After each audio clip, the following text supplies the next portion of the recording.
Hi, everybody. Hello to the whole Club 21 family. My name is Kelly Kulzer-Reyes, and I am a Club 21 mom, just like lots of you are. I am here to talk to you today about the CalABLE program and how it's a tool for families. And those of you who know me already know that I've been involved with the ABLE program since the federal legislation passed 6 years ago this week.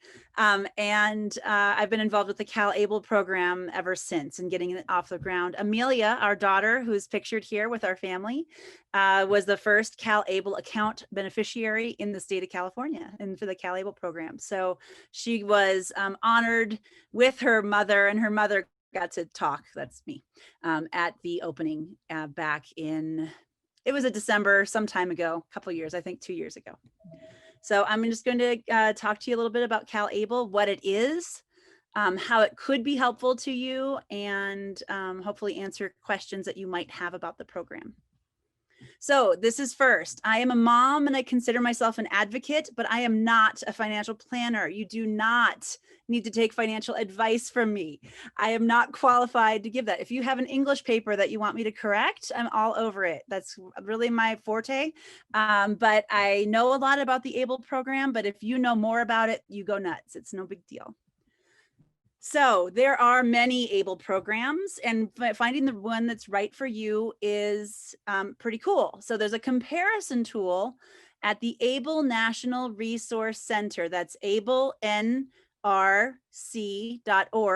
And this PowerPoint actually has links in it. And so you're going to be able to click on those links if Club 21 is willing to share the PowerPoint with you, and they could maybe post it somewhere, maybe in the comments of their YouTube page. And you can click on any of the links in here anytime you want, but I'm just going to make sure you're aware of the resources.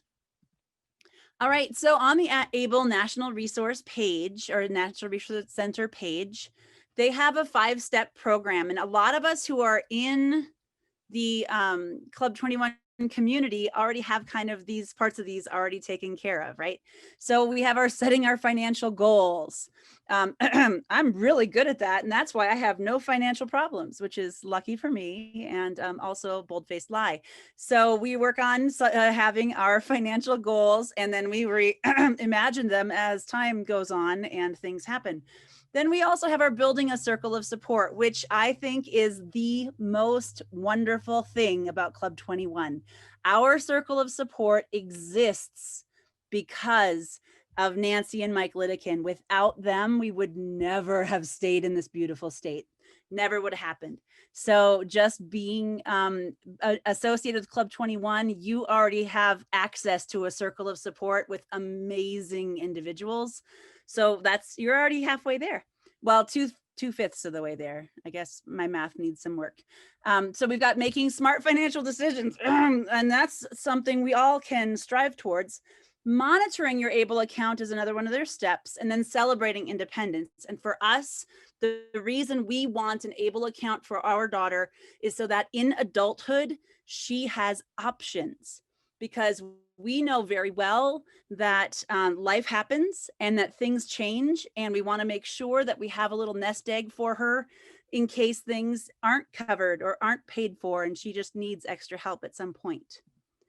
So this is Amelia after she cut her own hair. So nice. Right. And so we have why CalABLE. And I'm sorry, I'm gonna go back one screen. So why CalABLE instead of other ABLE programs? And this is just personal opinion and thoughts from a mom who has had a program, 2 different accounts. CalABLE has already removed the Medicaid clawback. And you say, what is a Medicaid clawback? What a great question. So glad you asked. So a Medicaid clawback means that the ABLE program nationwide has the ability, the states can choose to charge an ABLE account after the beneficiary is dying or passing. They can claw back, like take back monies that were expended during their lifetime.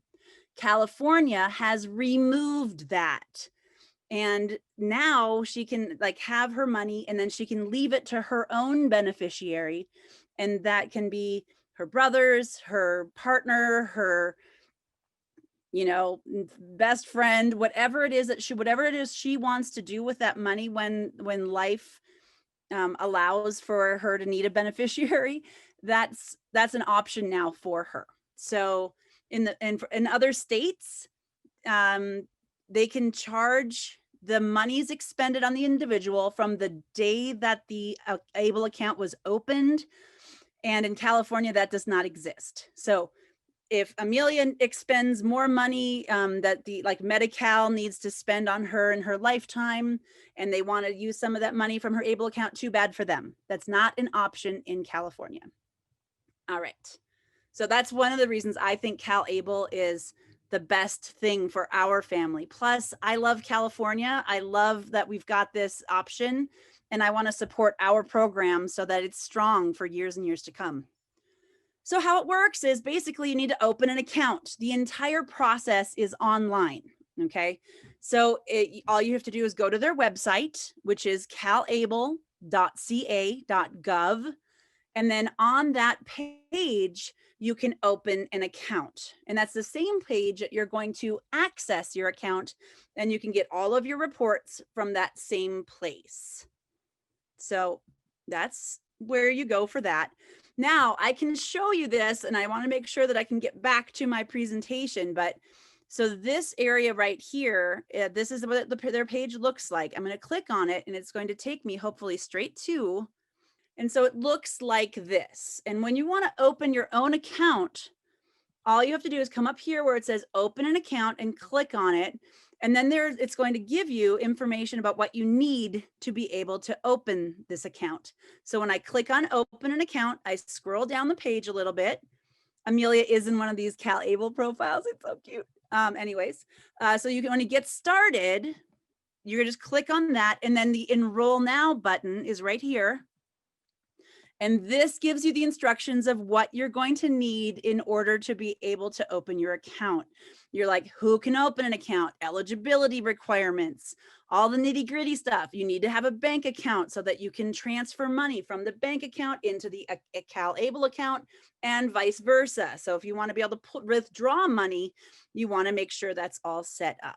So this is what that page looked like. It gives you like the create a user ID, create your security questions, create your magic stuff. So as far as what you can contribute, before the ABLE program existed, individuals with disabilities who were who had to rely on Social Security insurance like SSDI or SSI for their lives, they were not able to have more than $2,000 in their own names without impacting negatively their SSI, right?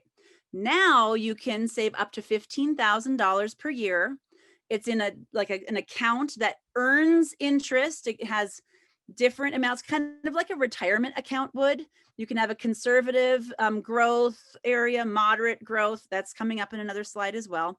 And the CalABLE program will automatically reject excess contributions. So let's say that my friend, let's say Carrie, my friend Carrie says, I'm going to put $16,000 in my account this year, be all sassy. I got all this extra money. I'm going to put it in there. You can't. You can only put the first $15,000 in, and then all the Carries of the world will be very sad about that, but that's okay. It's $15,000 more than I have in my savings account today. So I'm happy for that. All right, so then at $100,000 over here, you can see this. That's where SSI pauses for the beneficiary. Please don't think that that means it cuts off. That means you're paused.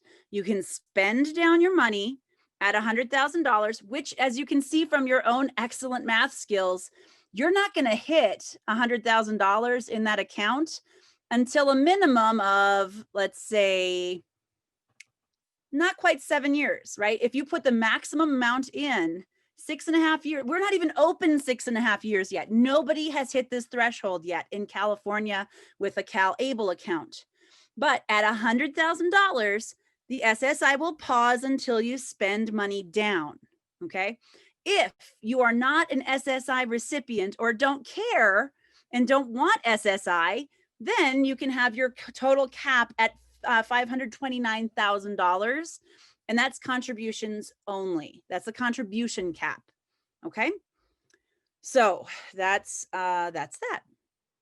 You can withdraw money when needed, and those will have to be specific disability related expenses is how they call those. Those are intentionally broad. They're things that have to do with independence, housing, transportation, education, anything that makes your life a more independent life. You need a new computer so that you can enjoy your computer time. Go for it.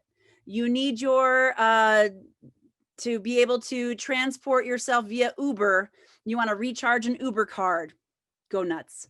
You want to do all those are all the things that make your life independent and meaningful. That's fine. Now, I just want to make sure this is really clear. This is not considered a generic resource with the regional center system. If you get those things through the regional center, they are not allowed to look at your ABLE account. This is in fact above and beyond what the resources are that you already have through your regional center. Okay, if you're not a regional center client, yippee ding dong, then you've got your own money source. If you are a regional center client, you can do those things first. For my family, my hope is to be able to save enough for a down payment on a house in the state of California so that my daughter has housing. Now, you notice that $100,000 limit. I don't know if it's a reasonable thing, but I'm confident things will come up that we have to pay for. Okay. All right. You can add money anytime to this account. You can add it like through a bank account. What I do personally is I have an automatic deposit each month, and I can only do $50 a month right now. So I do $50 a month. It comes out of that bank account every month on the same day. We set it up so it comes out on a day we're comfortable with.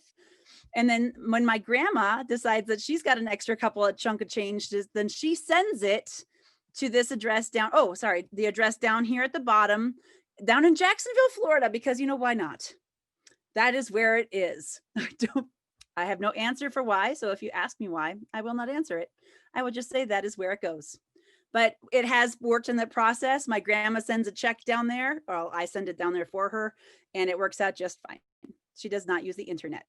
I love her. All right. So we have the minimum contribution, though, is $25. So let's say you want to send in $23.22. You're going to have to wait until next month, add the balance to 25, and then send it the next month. All right. Now that sassy kid is my Amelia, because I get to put my kid in the pictures I'm giving the presentation. Isn't that the fun part? All right. So here are the CalABLE updates for the final IRS regulations. They are available.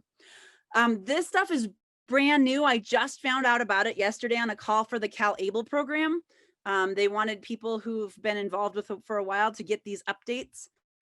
So they're not in our program yet, but they do have final IRS regulations, which doesn't sound sexy at all. And it's not. It's the IRS.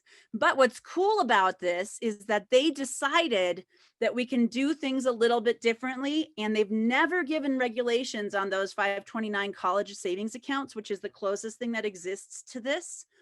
So we're pretty excited that these even exist. Amelia can now name her beneficiary, even though the official way to do it is not yet in the CalABLE paperwork. They're working on it. They have 2 years to fix that part. And then now we can have all these things that I don't quite understand yet. Very exciting.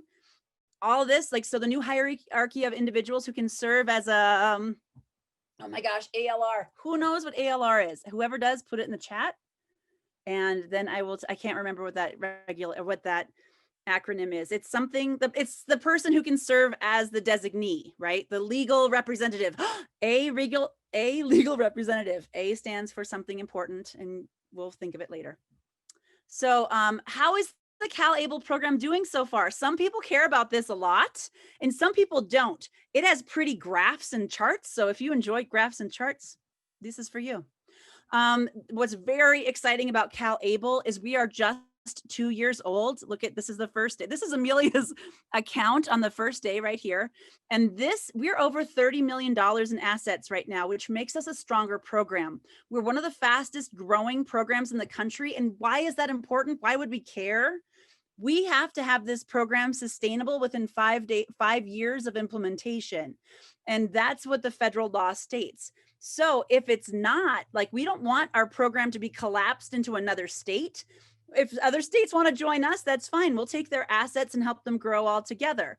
We want to be a leader in this. And so one of the reasons I thought it was important that CalABLE is our plan is also to keep our system really, really strong, because some states are really small programs, and I can't imagine that it's going to be easy for them to be sustainable. All right, so this is that aggressive and moderate and conservative growth. Talk to your financial advisor about that. I'm not qualified to tell you what to do about that, but you do have those options, right? So in our family, we're not real, I'm risk averse. I'm gonna be real honest. I've got some money of my daughter's in the moderate portfolio. I've got a little bit in conservative, and I have a little bit in FDIC. You know, I know FDIC is not going to earn anything. I get that, but I also know it's going to be there, right? So I just do what I do, and I, you know, smile when I do it. So one of the things that we do is we set up that recurring contribution, and that recurring contribution you can set up within the CalABLE program. There are just different places. You can do a one-time contribution. Maybe you want to use your tax refund, like half of the tax refund goes straight to the CalABLE account. Whatever the amount is, half goes there. Maybe that's your family's plan per year. Maybe what you want to do is set up the recurring contribution, and maybe you want to have your goal of increasing it a little bit each year. I should make that goal. I'm going to consider it. So we've got all these little goals that we want to like have so that we make sure that we are preparing for a wonderful future for our loved ones. All right, so we choose the amount. You can increase it, but as like I said before, that minimum contribution amount is $25. Okay, so there are fees associated with this program. It's not free currently, and the hope is that these fees will go down over time, but they started the fees at $37 per year. My daughter's account has earned more than $37 per year, so for us, it's been a wash. As long as what I've noticed is, as long as you have at least $2,000 in this account, it doesn't like it kind of keeps it even, right? So you're earning more on the interest than you are earning on the fees. So I don't notice it. It's not a sadness for me. I've been very blessed and lucky to be able to do that. And the way that I do that is, oh, not this, but last month, I'm gonna go one back and hopefully come here. One way that we do this is we have an EGift option in the CalABLE program. So every year for Amelia's birthday, I don't know about you, but I don't need one more toy in my house. I need 0 more toys in my house. The only thing I will always buy for my kids is books. They need no more junk. She does need a future. And so I guilt my family. I'm sorry. I encourage my family to please contribute to her CalABLE account instead of buying her more stuff, because we live in a California sized house, and it's really important that we can walk through it. So we use the EGift option each year on her birthday for birthday gifts. And then I have one open year round just in case someone asks. Hey, I was really hoping to give Amelia some money. Sure, here you go. Here's a link. Have a great day. Thank you so much for supporting our beautiful daughter. That's the kind of thing I do with that. So the idea is, and then I've given this presentation with families with a lot fewer or many fewer resources than we have. And my suggestion there is, even though we're strapped, right? Consider 2 hours of IHSS per paycheck or per pay unit, and then you don't notice it. It goes before you get to use the funds, and then you can fund it with, like, 2 hours would probably be 26-ish or 27-ish dollars, right? You'd hit that 25, and then you just have a habit. And then you know you're making progress, and that's one way to do it. And if you do it before you get access to those funds, then it's like not as painful. And I know that that's not always realistic and that's not always the best way for a family. Clearly food comes first. Clearly housing comes first, but if we have that extra funding, that's where mine goes next. So, and actually my husband is our IHSS provider in our house. And so what we're thinking about doing is taking his 2 hour, like his check and my check, and putting a little bit from each one into Amelia's account. So those are just ideas about that. I'm going to go back one screen because I did that out of order. Sorry about that. I believe last month Club 21 had the special needs trust video or thing. So this is really important to understand. ABLE accounts are completely different. They're not better. They're not worse. They're just different. It's a different tool. It's something else you can use to save money. For our family, we don't have a couple grand sitting around to pay for the paperwork for a special needs trust. And so we're saving up in the ABLE account for legal fees, which is another thing you could use it for. So once I don't want to put it on a credit card, you know, like I don't want another piece of debt. I want to be able to pay here. Boom, special needs trust done. And my hope is to do that very soon. So anyways, but that's a way to do that. And but the webinar from CalABLE on the differences between the CalABLE account and the special needs trust is in this link. So if that's something you really want to see, like the differences, like specifically to our state, you're welcome to click on that link and do that after this webinar. All right, another way to fund this is the Gift of Independence cards. Now you can buy these through the ABLE National Resource Center.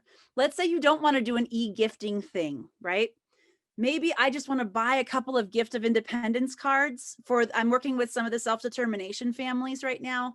Maybe what we do to celebrate them getting into self-determination is I buy them a Gift of Independence card and we put that into their account in celebration of their own independence movement. And then they can start their own movement towards independence. And the financial independence is no joke. We know that what the poverty rates are in our community in adulthood, right? And thankfully, a lot of our family members have incredibly supportive families, but we also know that we're going to be caregivers for a really, really long time. Even with the most independent and wonderful situation, I'm going to be one of Amelia's people as long as I breathe. So I want to make sure that if I'm giving her something, it's something that counts, that it matters long term. Give her a Gift of Independence. She also likes Target gift cards. Just going to go on a limb here. Anybody who wants to get Amelia something these days, Target gift cards are where it's at. She thinks they're great. She just likes to shop on the Target website. It's really sad COVID time. All right. So anyway, maybe another way to do it is you save up your piggy bank. Maybe you're a person who uses cash for everything. All your change goes in a bucket.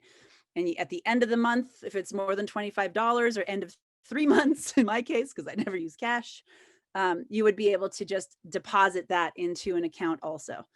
There are lots of options, and that savings goal is great.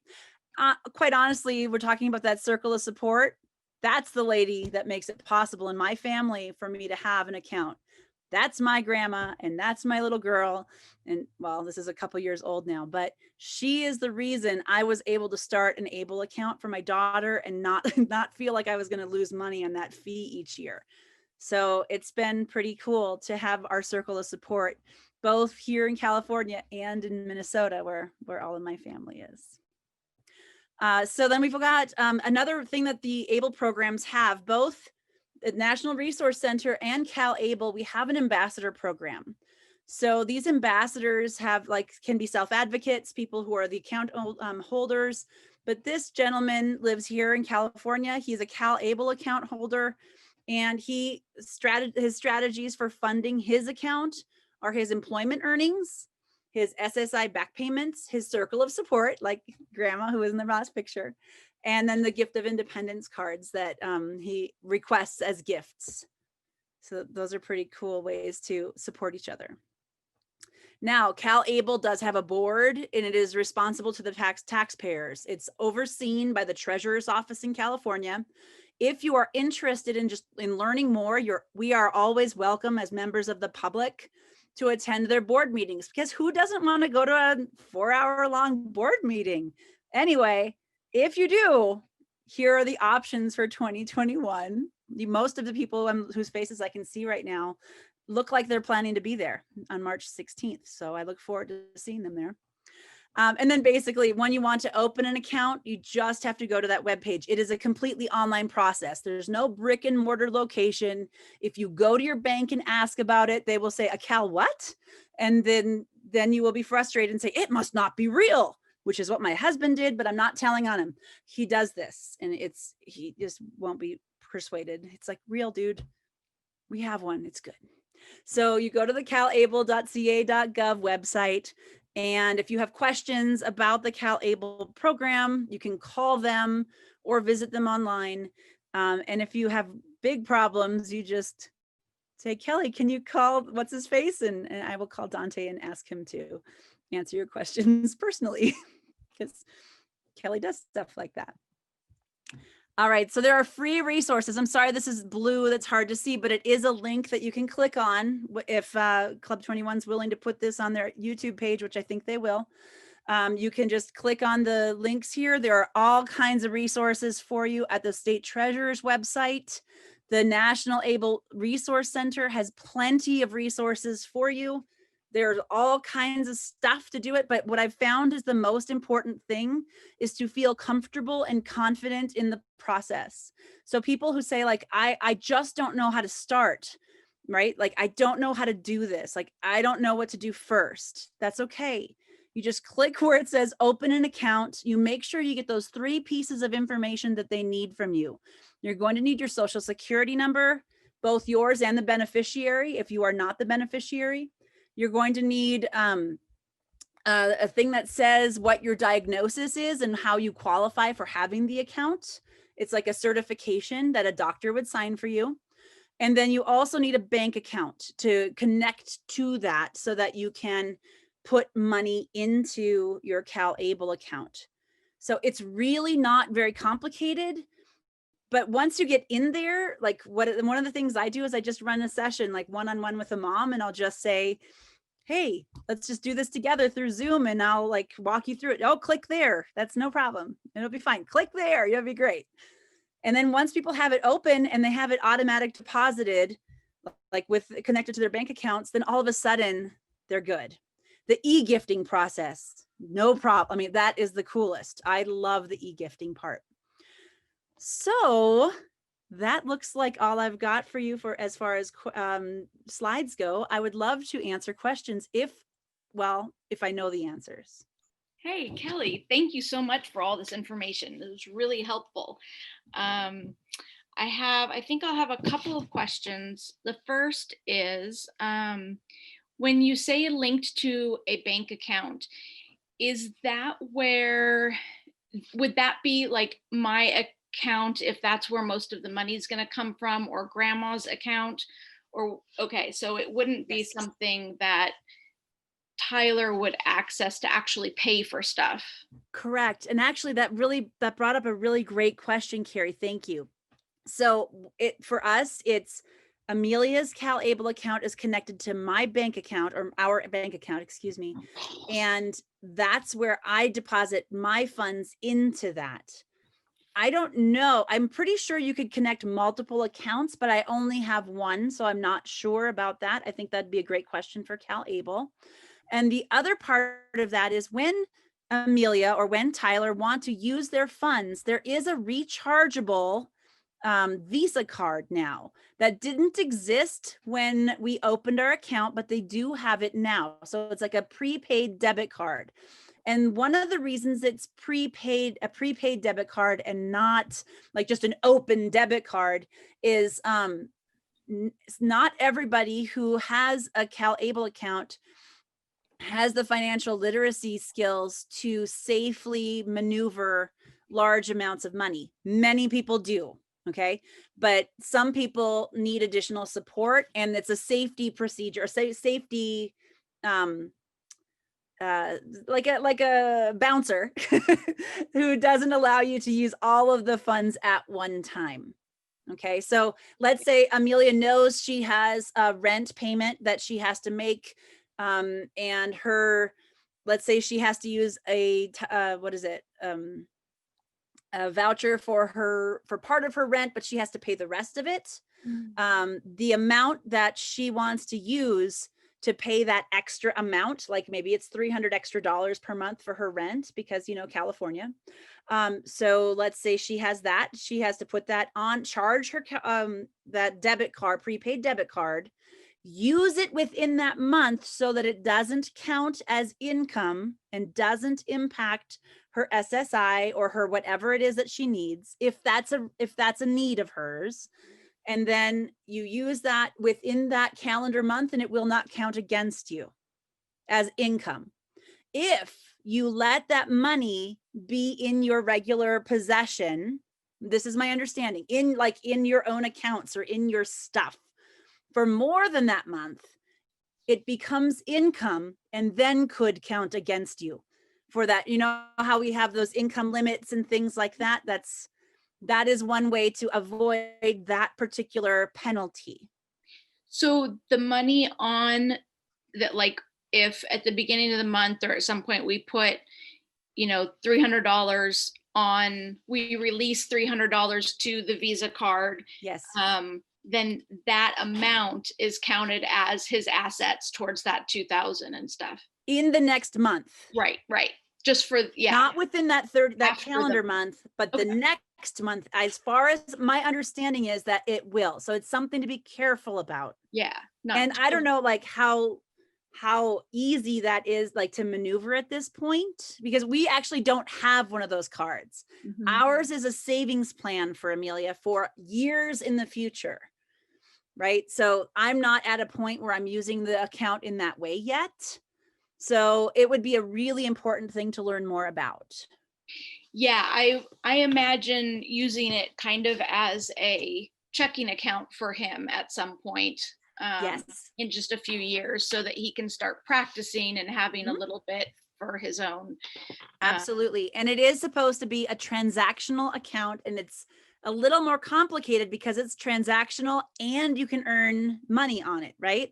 Without having a huge balance in it. So it's really a great opportunity, but the financial literacy portion is really important.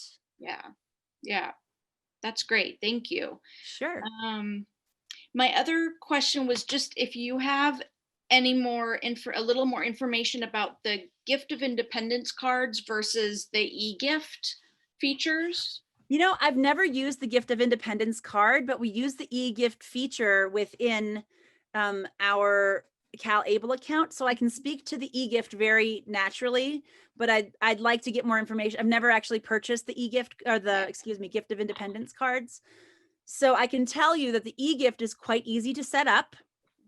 And when I'm doing Amelia's gifting situation, I'll say, hey, we're having a birthday party, blah, blah, blah, blah, blah. If you can't make it, consider giving her $25, because I have no shame. And that's okay. I am me. They know me. And so I'll just add that link into a Facebook invite, and then they can click on that link straight from there and then put that money straight in. My aunts and uncles do it all the time. And they, even this year when we couldn't have a birthday party because of the COVID outbreak, some people just still sent me a note. Hey, I know it's my time to give Amelia some money. Where do I send it? How sweet. I have an amazing circle of support. I'm pretty lucky girl. Yeah, we'll definitely use that feature. That sounds very it's a wonderful feature. And what I love about it is if you get 7 people sending in $25, you all of a sudden got some money, adds up. That's something. It does. It adds up quickly.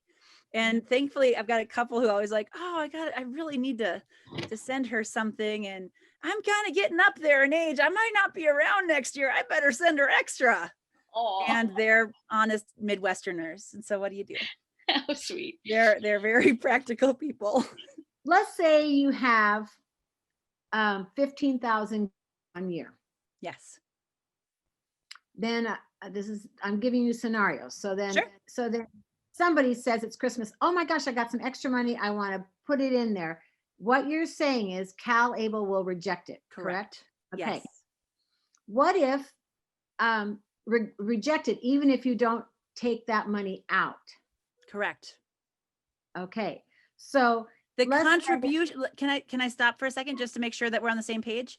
The contribution level for the year is 15,000. Even if you remove funds, you've already contributed. Got it. Okay. Okay. So we're on the same page. Thank That you. makes sense. Okay. How does, so like say we're going to use, Molly has a CalABLE account. Let's say she wants to go visit colleges and we need flight money. Yes. So we can take that money out Yes. for me to buy it for her. Yes. So she can visit colleges. Okay. How, but let's say she wants a new party dress.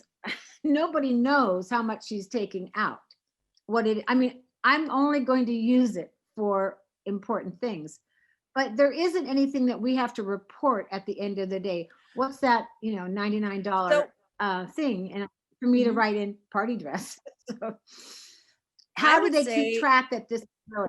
I would just put that under clothing. I probably wouldn't call it a party dress. Clearly. Because clothing leads to independence. We have to be clothed to be places. That's part of our culture and legal system. And so I suspect if you just put it under clothing, that you're going to be fine. We do have to keep You track have of to what report. Okay, we have to keep track in case they ask us got it. what you're using it for. So if it's a plane ticket to visit colleges, you just say flight for colleges or hotel to visit colleges, or I mean, because early on there were questions about, well, what, people can just go to Disneyland. It's like, it's their money. If they want to go to Disneyland, go to Disneyland, but that's not a qualified disability expense. Okay. So the qualified disability expenses, and I wish I had that list up. Is there do we write it into their system or do we just keep our own You track? just keep, great question. You keep it in your own system. It is Okay. unlikely anyone will ever care what's Right. on it, but it's like an honor system. So if you are keeping track of what you're spending it on, and I'm looking for the list of the qualified expenses so I can make sure that I get you the right information. Well, I could see, I mean, computers or things that she needs for Yes. school, all of that I totally get. Housing, rent, food, those things. So Yes. here's my last question, and then we'll Okay. move to Danielle, is 100,000 is max To not cut off your SSI. to not cut off your SSI. If you are an SSI recipient, then at $100,000, your SSI is paused until you spend your account down to below $100,000. Got it. Okay. Thanks. Sure. Okay, Danielle, I Anytime. think you're next. Okay. Thanks. Of course, the plumber gets here right when it's my turn. So, You're good. no, we're No good. problem. So, you answered some of my questions. So then the only one I have left is about 529s, Okay. right? And so, both sets of grandparents went out as soon as she was born and created 529s.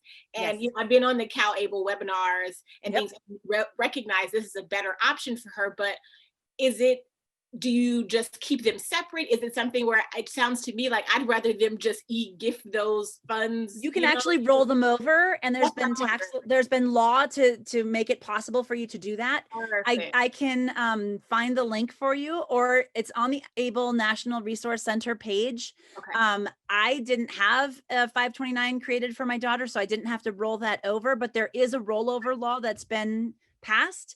And so you can roll those. You still can't do more than 15,000 per year. Okay. Okay. So like if there's 15,000 in one of the accounts and 15,000 in the other account, you'll have to roll one over this year and roll one over the next year.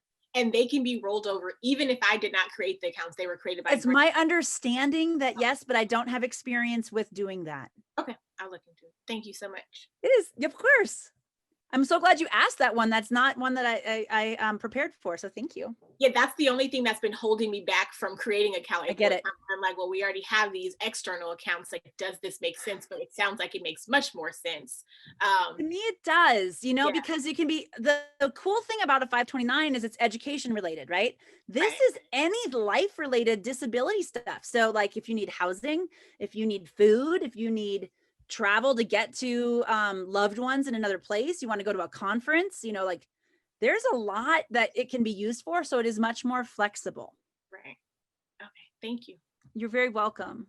If I can clarify something, in the rollover conversation just now, you said you can roll over 15,000 a year. A Is year that- as that's one, oh yes, in one calendar year, correct. So that's 15,000 limit for the year because it's the rollover, not the contribution. It just The happens to be rollover, same it's my amount. understanding, and this, I hope I'm not I'm speaking incorrectly on this, but that becomes the contribution. So you're rolling it over. There's no penalty for that, as far as I understand. And then as soon as you roll it over, that becomes the year's contribution.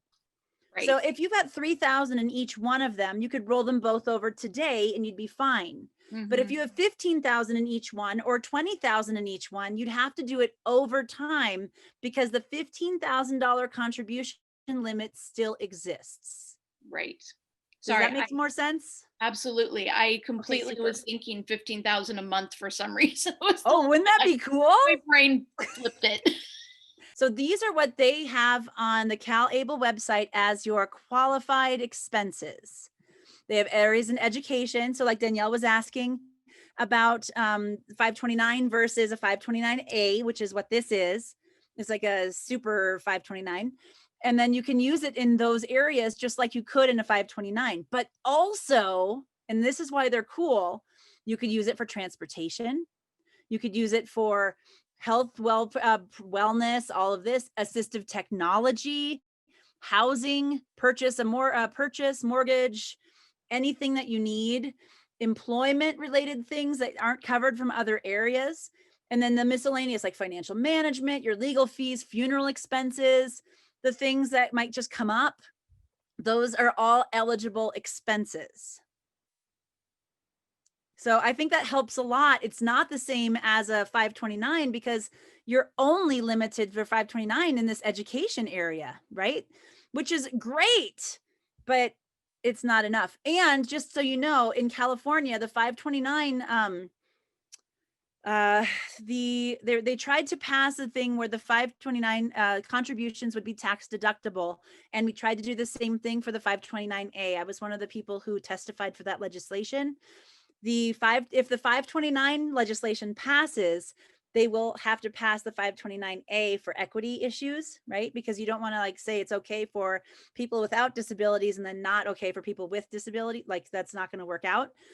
And there'll be a legal challenge to that. So that didn't it passed the assembly and the state Senate, but then it was vetoed by the governor last year or the year before. Sorry, I don't remember. My brain is very squishy these days.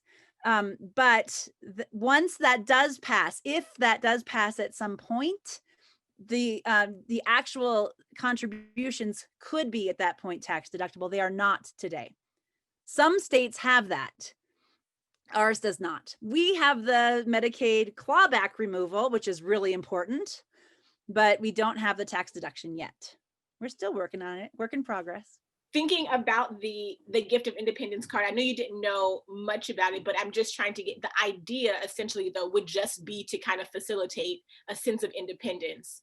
I think what they're doing with that, and let me pull that up quick for you so you can see where you can get one. Well, they daughter, are so I don't need it the purpose of them is so that you'd have something like you could do the gift card like for a graduation from high school or like for an event, how we put gift cards into your graduates thing was like $50 or whatever, and this would be a different way to do that without impacting SSI. All right, so this is the giving and receiving the gift of independence gift cards page, and this is to purchase a gift card. You can visit the gift of independence page and complete the online information, and then to redeem it, you have to go to the gift of college page and then put it in. I have no idea if there are charges to putting that on. Like, we've never used that particular option. So I really like the EGift because all the cash goes straight to my daughter's account. I don't know if this, I mean, I assume they have to pay for the program somehow, right? Pay for this service. So I assume that when you go to the Gift of College page, that they're going to take some percentage of the gift as a transaction fee, but I don't know that for sure. But that's how you do it. You go to the ABLE National Resource Center giving and receiving page. And I just found that by typing in Gift of Independence in their search engine.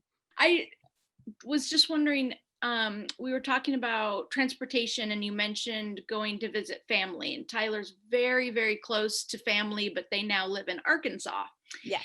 So that being, I mean, it's tied into his well-being and his connection with his family, but it's also like not everybody gets to travel, you know? So does that fall under one of those categories, would you say? I struggle with that one because I know that they don't want it to be called vacation, right? Right. But mental health and being part of a family and keeping those connections strong is another thing, right? So I think if you're keeping track of it, okay, so here's the problem. If it's not an allowable expense the way that you're crafting it, then the challenge then becomes, how do you, like, if they do audit you, right? How do you keep track of that information? So I would make sure, if I were visiting Arkansas to visit family, like, discuss beforehand how much he misses family, right? How much this would improve his quality of life, his mental health, and then maybe visit colleges in Arkansas that have programs that he'd like to attend at some point. And because then you're talking about maintaining independence and developing independence. The trip can then be partially college and then partially the mental health portion. Well, and I mean, that's how I would argue it if someone asked me. Yeah, thank you for talking through that, because I just realized we could kind of frame it as if Brian and I pass, then those relatives will be taking care of him. So right. It's important that he establish, especially if that exactly. Yeah. Okay. I mean, you're talking about maintaining a circle of support. You're talking about lifetime independence. You're talking about even just being able to travel independently. For example, okay, so you guys know, some of you know, I guess, that I work at Taft College. I'm a professor there, and we have the Transition to Independent Living program.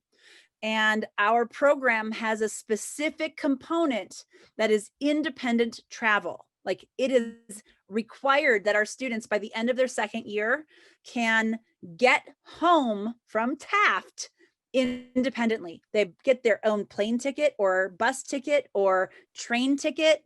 They figure out how to get to the bus, how to get to the train station, like all of those parts.